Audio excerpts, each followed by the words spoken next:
A busy 12 months in Arkansas politics and policy. What happened and what happens next? Arkansas works. The governor thinks it does. Can he keep it working? Does the legislature meet at least once too often? And is there a better way to choose one? And turmoil in Washington. If there's a backlash, will it extend to the politics of 2020 here?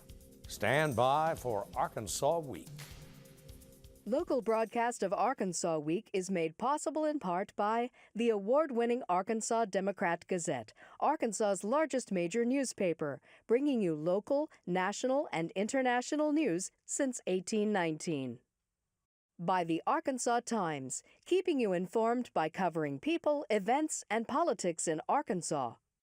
By FM 89, KUAR in Little Rock, with in-depth news reporting, analysis, and discussion each weekday.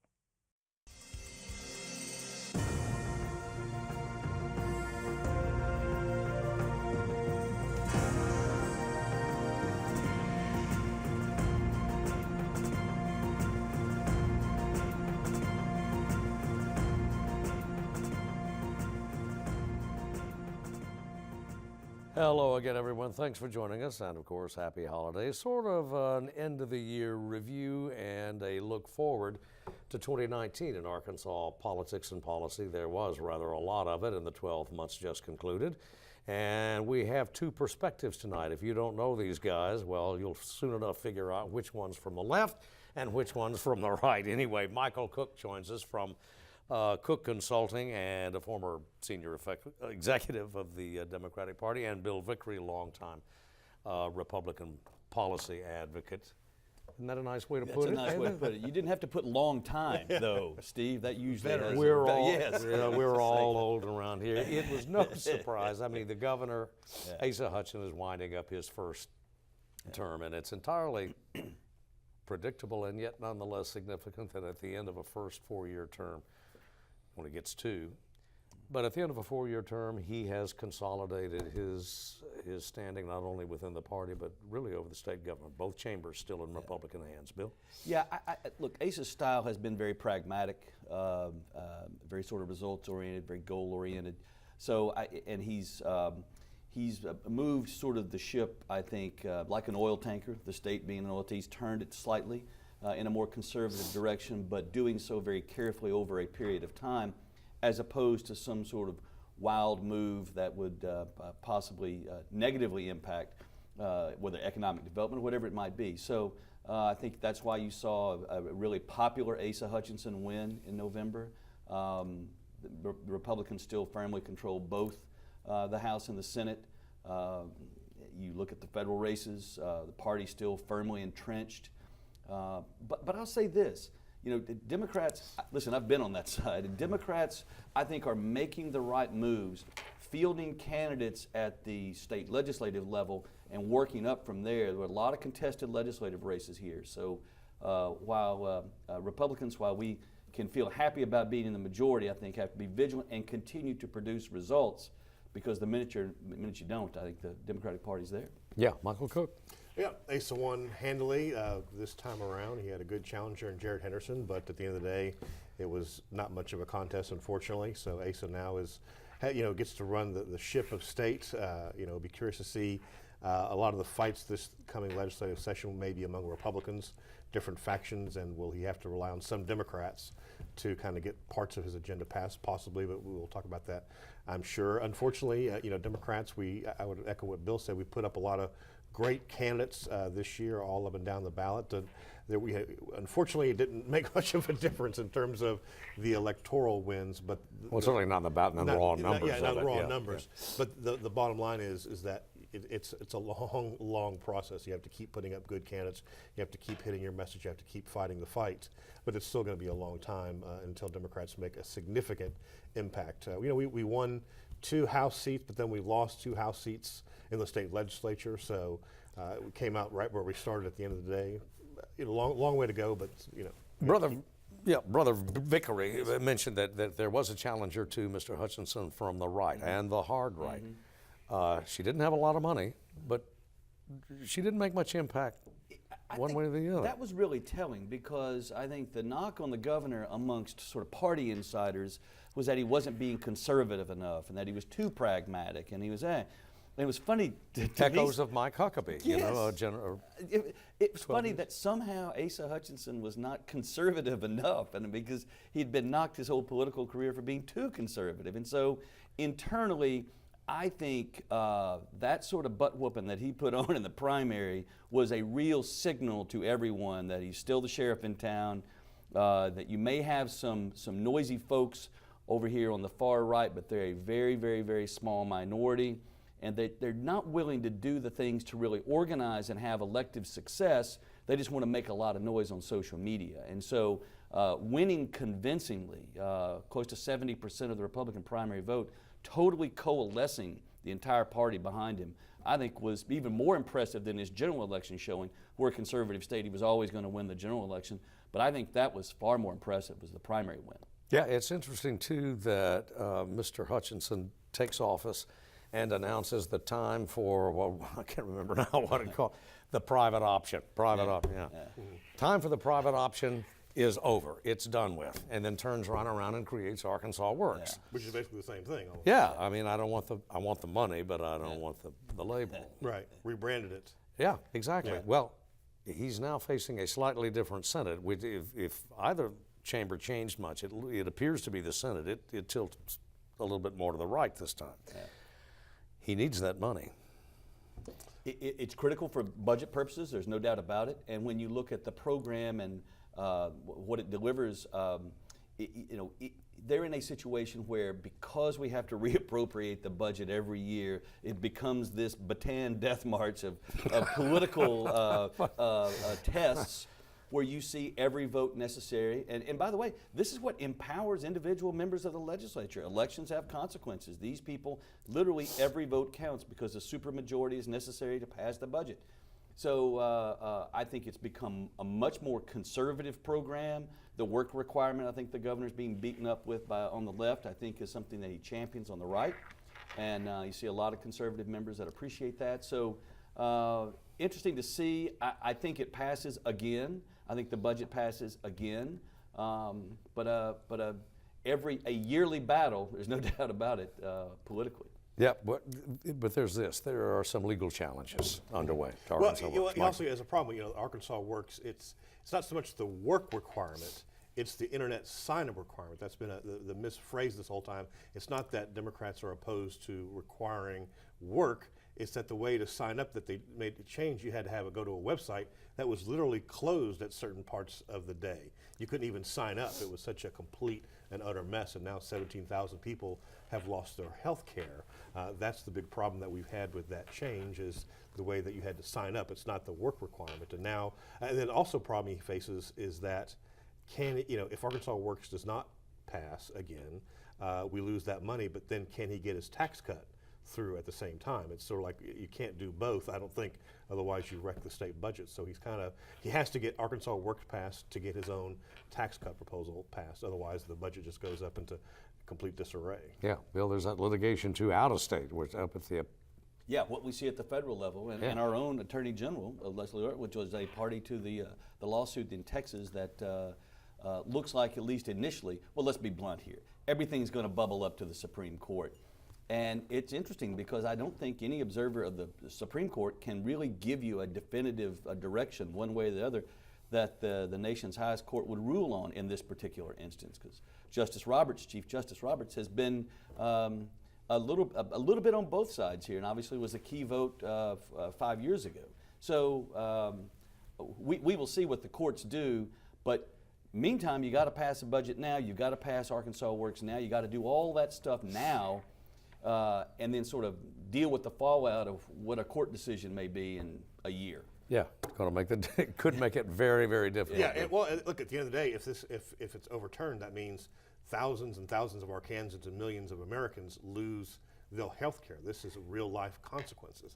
This thing, if this legislation goes the wrong, the lawsuit goes the wrong way, people with pre-existing conditions now can be denied health care coverage. I mean, these are real-world consequences that people like Leslie Rutledge, the Attorney General, really doesn't care about. No, I completely disagree with she's that. more about fighting for her right-wing agenda than taking care of the people of Arkansas and making sure they have health care. Because the world has changed. It's not a privilege. I believe health care is now a right, that all Americans should have access to good, quality, affordable health care. Well, Michael does have this point. Yeah. The Attorney General and the Governor are frequently at odds over policies. She's adding her name, adding the state's imprimatur to litigation that has to give Mr. Hutchinson headaches. Well, I think, again, we're talking about, we can get into a policy argument or we can get into a political argument. I mean, from a policy standpoint, I think no one would deny that you have big chunks of the Obamacare policy that are bad, that have been ineffective, that are costly, that have driven people, to your point, Michael, that have cost people their health insurance, because guess what? They pay for it themselves. And so they've seen their rates go up. So there are big changes that should be made. I think that's where you get into the language that Republicans put forward of repeal and replace, come back in and keep the good parts and tweak the program, which it most definitely needs. So I disagree with the notion that somehow the Attorney General putting forward the state into a lawsuit that could potentially remove the current policy is somehow bad for the state. It could end up being very well actually better for the state of Arkansas. Well, it could leave us with nothing. It could, we could end up with no, people who, can't afford health insurance don't get into health insurance. Well, I mean, yeah. These again, this is where politics and public policy collide, because a lot of times I think people like Rutledge are playing politics to appeal to her base. And at the end of the day, her base is the majority of Arkansans. Yeah, exactly. I mean, she was reelected she won, overwhelmingly. But unfortunately, I guess I'm more worried about the health care that Arkansans have access to than any kind of, who the Attorney General is at the one particular moment. Well, in fact, politics or policy, her idea of tweaking, Bill, I think based on her public statements, is her idea of tweaking is TNT, boom. Mm-hmm. Just destroy the whole thing. And so far, the Republicans in Congress, which control both houses and the White House, and a sympathetic Supreme Court have basically offered no alternative. Don't disagree, and I think that's why you saw some Republicans lose this last election cycle, because you had a base that was finally going to hold all these folks accountable for their political pledges over the years, and they didn't act on it. So you saw them either undervote in particular congressional races, or especially in California, where you saw the conservative base just not show up at all, and allowing Democrats to really sort of clean the slate in especially Southern California. Well, I think on a nationwide level, I mean, it's clear with how the Democrats taking the biggest win in the House since Watergate, that Americans. Well, that's a joke. I mean, we flipped 40 seats. I mean, that is a tidal wave, and it's clear that Americans, one of the big reasons why Democrats won was because of health care, that they showed that the Republicans basically wanted to just gut everything good about the Affordable Care Act and just leave us with nothing. And they called out these Republican congressmen and women who voted against their health care, and they lost. It was just a tidal wave from sea to shining sea. This is one of the reasons why Democrats took back the House. 40 seats is 40 seats, but you got to concede the GOP picked up 2 Senate seats too. Sure, but Indiana and North Dakota. I mean, it's these are not these are pretty conservative areas to begin with. Let's don't disparage the people in Indiana and North Dakota because they don't happen to live in Brooklyn. Well, they're not. Let's not be that elitist, okay? If they don't Let's have a nice, healthy dose of humility. If they don't live in Arkansas, people they don't really matter. who live in Indiana and North Dakota. But the reality, too, is, first of all, Gingrich in '96, Republicans flipped a far greater number of seats than Democrats did in this cycle. And I go back to my point, is that you've got a lot of those Republicans that lost, a lot of that 40 number, they were Republicans who were unwilling to make a vote on health care, and so they ran scared in the primary and then through the general election, and they didn't really inspire the base to turn out and vote for them, which is why a lot of them lost. But to say there was some sort of tidal wave is kind of, listen, that's just hyperbole. That's what people are sick of. 40 seats is I would call that a tidal wave. That's the biggest win for Democrats since Watergate. Which is a commentary about how Democrats have underperformed in elections. We took back the House back and forth. Well, plus, look, at the end of the day, that Democrats control the House now because of the Republicans' just complete mishandling of health care. I don't disagree with that. Well, because it's not but for a different reason, I don't disagree. No, because they voted against what was best for the people of their district, and they lost. Well, we got 535 in D.C., 135 in Arkansas. This reaction anyway, whatever it is, and looking at the events in Washington, do you see much, either of you, much of a backlash here In terms that of, could have shaped Arkansas politics over the next 2 years? I don't think so. You know, it remains to be seen. I'll hedge a little bit, but you know, in Arkansas, Trump is still, according to the last polls, is very popular. You know, if there had been any backlash, this would have been the year to do it. When you saw it all across the country, it really didn't affect Arkansas that much. But now, in 2 years, with these tariffs, if it keeps hurting the Arkansas farmers, these tariffs and this trade war that he's starting, if, it's a big if, we'll see what happens. Chuckle, Bill? Yeah, I chuckle because while I appreciate Michael, I don't think he can point to a single policy fact about how farmers are hurt by the tariffs, because the tariffs have been suspended before they ever really were put in place. We're having to prop them up with money. So how many billions are we spending? And so what is the final result there? See, that's kind of the point, is that they want to lay in a narrative. This is what Democrats do nationally. It doesn't matter what the truth is, just say something as hard as you possibly can and lay the narrative in. The reality, though, is this, is that you have seen a president that reworked NAFTA, which he doesn't get any credit for, but he did single-handedly, boxed the Canadians in by agreeing to a deal with the Mexicans first, which was a stroke of deal-making genius. Now he's got China coming to the table because guess what? They can't do business in Europe, and now he's cut off the United States as a market for them, and with an economy that's hurting on the Pacific Rim. So he understood the nature of putting pressure on these guys. He's willing to back off. Heck, we're arresting their citizens up in Canada, you know, and the Chinese now don't want that to interrupt any kind of trade talk that can occur between the two countries. So, and he's forced the Chinese to deal with North Korea. That all happened this year. Now, I agree the president shoots himself in the foot from a public relations standpoint on a regular basis. But he doesn't get any credit for a significant number of policy gains this year, not to mention the tax cuts. Well, the tax cuts were so popular, the Republicans didn't even campaign on them. You know, Republicans across the country, they completely forgot to mention the big tax cut. It was supposed to be their big way to victory, and they never talked about it. All they talked about was immigration and the wall and so on and so forth. But this tax cut that was supposed to be this major boon to the economy, but unfortunately raised the deficit by $1.5 trillion. Republicans ran from it in this past election on the nationwide level. Why didn't the Farm Bureau persuade it, Bill? Well, I think you got to take a long-term approach to see what, if any, impact. We're talking about what, 20 days these things were in place before there was suddenly a halt to the suspension of the tariffs so that we could negotiate in good faith with the Chinese. I think a lot of this is politics. Very little of it is substantive public policy, and so it's interesting to me when you look at the Farm Bill that was recently signed, that we're dealing with a fairly robust economy when it comes to farming, not just in Arkansas, but around the country. And so I think it's one of these narratives that's laid in, but there's not a lot of meat of substance behind the narrative. It just sounds good to say.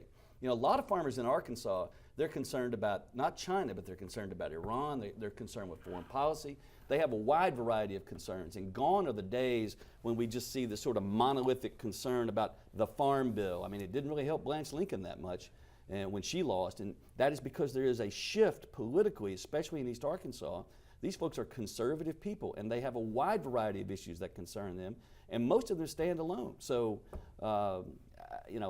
this notion that Trump's trade policy with China is so devastating to the economy that to the farmers' economy that they want to rise up against him. It just didn't show up. Because right now, quickly I would say, right now it hasn't taken effect because the federal government has spending tens of billions of dollars. More money spent on Obamacare than there is subsidies to go to farmers. Just to be clear on that. If we want to talk about budget issues. One at a time. Like I said, we're spending billions of dollars to fix the problems that were created by Trump's trade war that he has created. We're having to pay these farmers billions of dollars of taxpayer money because of this complete, he's playing checkers while the Chinese and others are playing chess.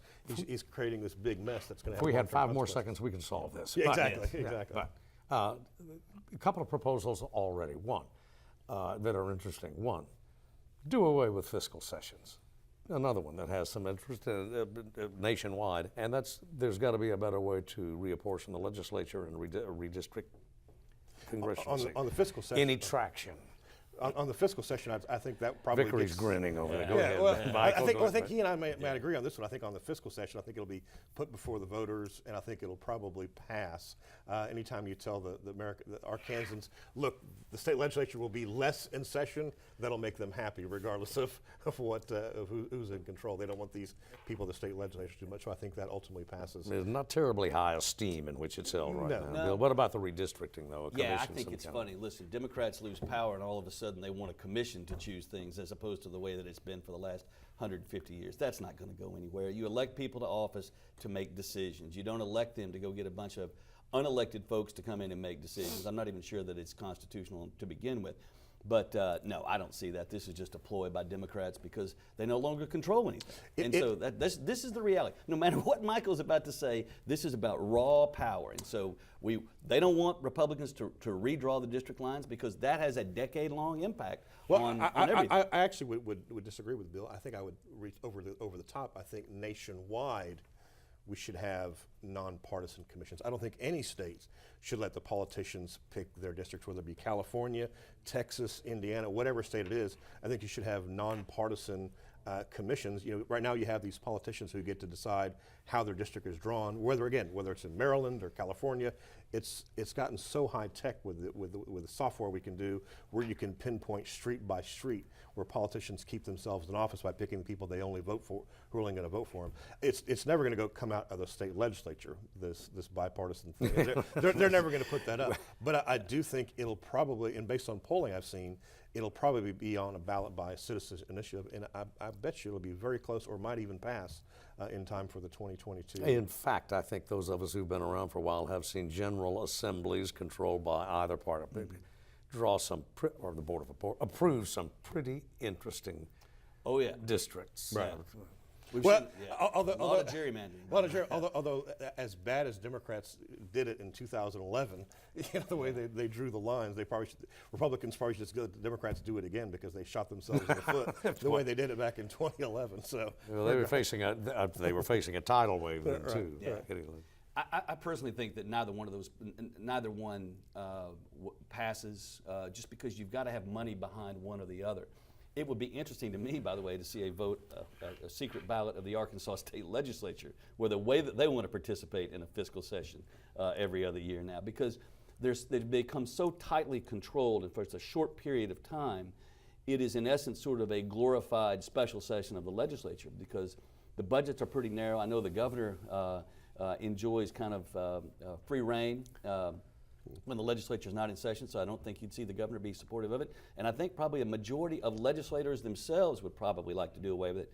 But I don't know that there's the money behind the push to do that now. You just put it on the ballot. I think it passes. I've talked to numerous state legislators who are for getting rid of the on the Democrat and Republican side, who I are do for agree with that. getting. So I think you put it on the ballot, and I think it passes. Michael, Bill, thanks very much Thank for you. being with Thank us you. again. Yeah, Thank we'll you. see you next time and soon. Holidays are here, so ends another year for Arkansas Week, at least in its customary format. As is our practice, our next two broadcasts will feature conversations with our two U.S. senators. And now, as is our custom, we take note of those individuals who left the state in the preceding 12 months. They were the newsmakers, women and men who gave us something to talk about each week, and some of them were making news well before there was an Arkansas Week. Still others helped us cover the news. For any omissions, we apologize. Please, they were inadvertent. Thanks for making us a part of your Arkansas Week. Our wish for you is a happy and safe season, and our hope is that we will see you next year.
Local broadcast of Arkansas Week is made possible in part by the award-winning Arkansas Democrat-Gazette, Arkansas's largest major newspaper, bringing you local, national, and international news since 1819. By the Arkansas Times, keeping you informed by covering people, events, and politics in Arkansas. By FM 89, KUAR in Little Rock, with in-depth news reporting, analysis, and discussion each weekday.